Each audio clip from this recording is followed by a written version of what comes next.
Alright, what's going on you guys? Nick here with Nick Strength and Power. I've got a couple of interesting stories for you guys today. Yet again, things get interesting in the classic physique category for the Arnold Classic. So I think what's going to be fun here, well, first let me tell you guys what we got.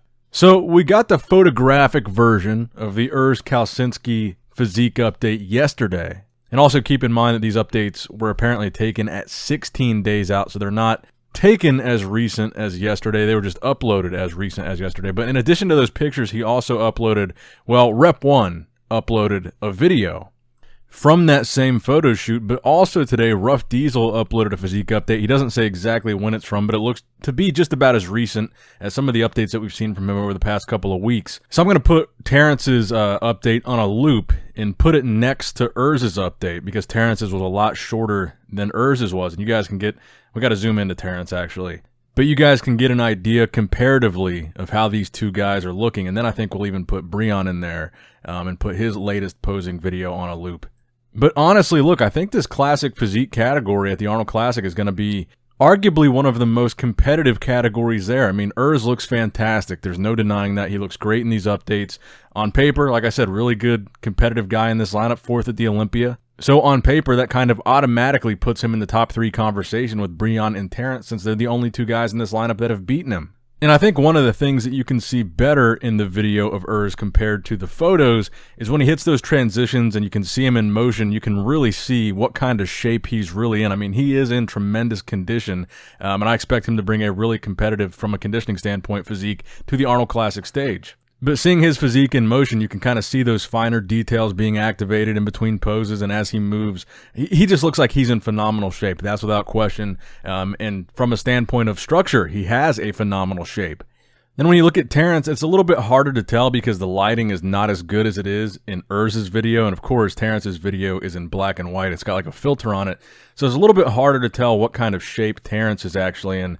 But the updates that we've seen from Terrence, where you can actually get a better idea of the pictures, to me, it looks like Terrence is in really good shape. It looks like he's, like I said in the past couple of videos, way further along than he was in his prep for last year's Arnold Classic, which seems like it wasn't that long ago because it wasn't. It was just a few months ago.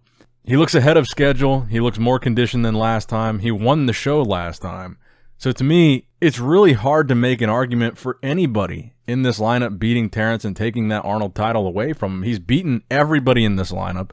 He's beaten Breon multiple times.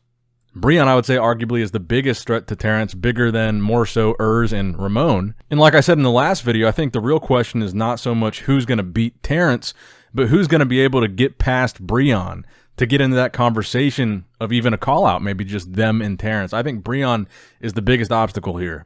And we can switch the side-by-side comparison now to Breon and Urz to get a little bit better idea of how their physiques might look next to each other. We talked about in the last video, one of the points that I think Breon has over Urz is the detail that Breon brings in his back.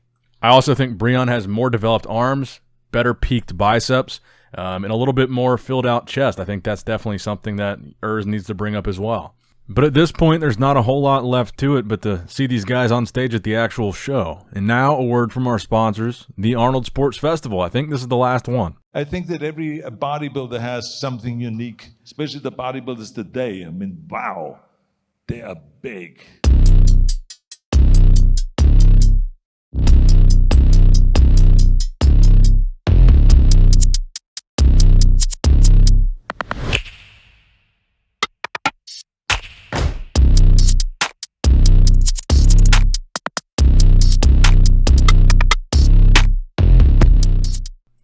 Now, next up in the news, something we don't see very often, a physique update from Keone Pearson. Keone Pearson, as you guys know, after a pretty successful run as a 212 bodybuilder, he qualified both years for the Olympia, winning a show both years in 212. So technically, he has an undefeated record coming from 212 back to Classic.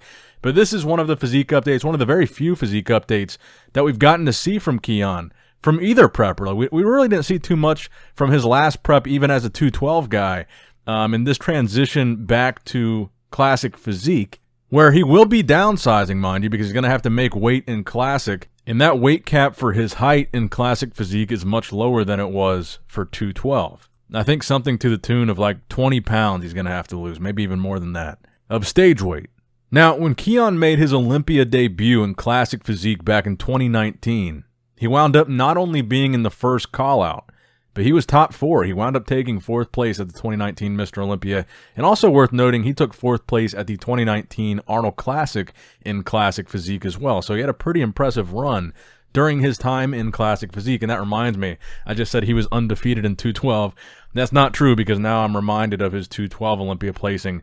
But we don't have to talk about that. The shift of this video, I want to talk about the shift of Keone to Classic and whether or not this time around, 3 years later now, if he does try to qualify and get to the Olympia stage for Classic in 2022 or even 2023, I guess the question is, will he still be a top guy? I think the answer to that question is yes. And the biggest determining factor, like I've said to Keone, I think it's conditioning. That's really the only inconsistency he's had. He's been very consistent with having a great physique overall as far as structure, symmetry, really balanced proportions, pretty good posing, V-taper, small waist, vacuum pose, all that. He's got a great structure, and I've even said before, I think he's got some of the best genetics overall in bodybuilding history. He was made for this. But the only thing that seems to be holding him back is conditioning and consistent conditioning. So that's really what I'm going to be looking for from Keone. I don't think he's going to have any trouble fitting back into Classic Physique because his physique and the shape of his physique is really what that division is all about. So that, I guess, is my question to you guys. Do you think Keone can be 4th or better? If he does qualify, he still has to qualify to get to the Olympia. If he makes it to the 2022 or 2023 Olympia, do you think his first Olympia back in Classic Physique, assuming he gets back, he'll be able to be top 4 or higher? Let me know in the comments down below. Now, next up in the news, another off-season physique update from another Classic Physique competitor with a very different physique than Keone, but still a very classic physique, and that is Logan Franklin, posting a posing video today as well. He is already qualified for the 2022 Mr. Olympia by winning that Sean Ray's Hawaiian Classic a few months ago. That's where Logan punched his ticket to this year's Mr. Olympia. Keone still has to do that. And as a matter of fact, let's put Keone's update next to Logan's update because these are two of my favorite physiques in Classic Physique. Even though they're two respectively very different physiques in their own right, these are two guys that we've never seen go up against each other on any Classic Physique stage. So that's going to be something that we're going to be looking forward to, and you guys can see in these updates, they're both, pretty deep into their off-season here, so I think it's a pretty comparable comparison point. But you've got these two different elements of Classic Physique represented by these two guys. Logan, more of the taller Chris Bumstead-esque type of Classic Physique, and I think Keone's physique is a lot more comparable to a shorter Ruff Diesel, Terrence Ruffin type of physique, but both classic in their own right. Let me know in the comment section below which you prefer. Maybe one day Keone and Logan are going to be the next, Breon and Bumstead, or Bumstead and Terrence.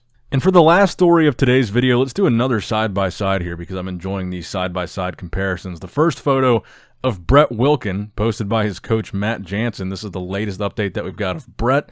A lot of people are picking Brett to be kind of the breakout star of this show.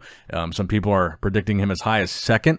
Other people are predicting him for the win. But we've got another recent physique update from another newer, younger guy that's new to the Arnold Classic stage. Regan Grimes posted another most muscular today with his coach, Milo Sarshev, where he's looking a lot fuller than the previous photos that we saw of Regan, where he was still very carb depleted. So the question is, who's going to place higher here? Regan has a longer resume, and I guess you could say as a competitive pro bodybuilder, and I guess you could say a better track record than Brett because Regan has won a show. Recently, mind you, Brett's only show was 2nd to Hunter Labrada at the Chicago Pro, but a lot of people are still picking Brett over Regan, myself included. I've got Brett higher than Regan in my predictions now too. But I want to know who you guys are predicting to place higher at the Arnold, Regan, or Brett. Now, next up in the news, the final story that I've got for you guys today, the only confirmed recent update that we've got from Hadi Choopan confirmed to be a 2022 update. So an off-season update from Hadi Choopan. It looks like we're not going to see Hadi until the Olympia. I was kind of hearing some rumblings that they were going to try to get him to do the Arnold Classic. Obviously, that's not happening, but that would be something that I would love to see Hadi Choopan do someday, is compete in the Arnold Classic, but clearly he's focused full steam ahead on the Olympia, and maybe he should be. But I'm getting curious to see what the future holds for Hadi at the Olympia. He seems to be having trouble improving on that 3rd place placing at the Olympia. He took 3rd in 2019. He moved down to 4th in 2020, back up to 3rd in 2021. But what he needs to do is crack into that top 2. And when is the year going to be that he does that? Now, he is a little bit younger than both Brandon and Ramy. He's only 34 years old, so arguably he still has time to improve, and arguably he might not have even hit his peak yet. We might not have even seen the best version of Hadi Choopan yet, similar to Brandon. I mean, Brandon's only 39. Ramy is 37, so I mean, he's like half a decade younger than Brandon and 3 years younger than Ramy.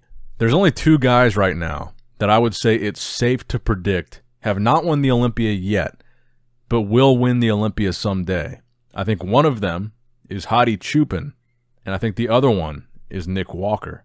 But let me know what you guys think in the comment section down below. Hit that like button. It helps out a lot. Hit that thumbs up. Subscribe or follow my new Instagram account at Nick Strength Power. You can see it on screen here.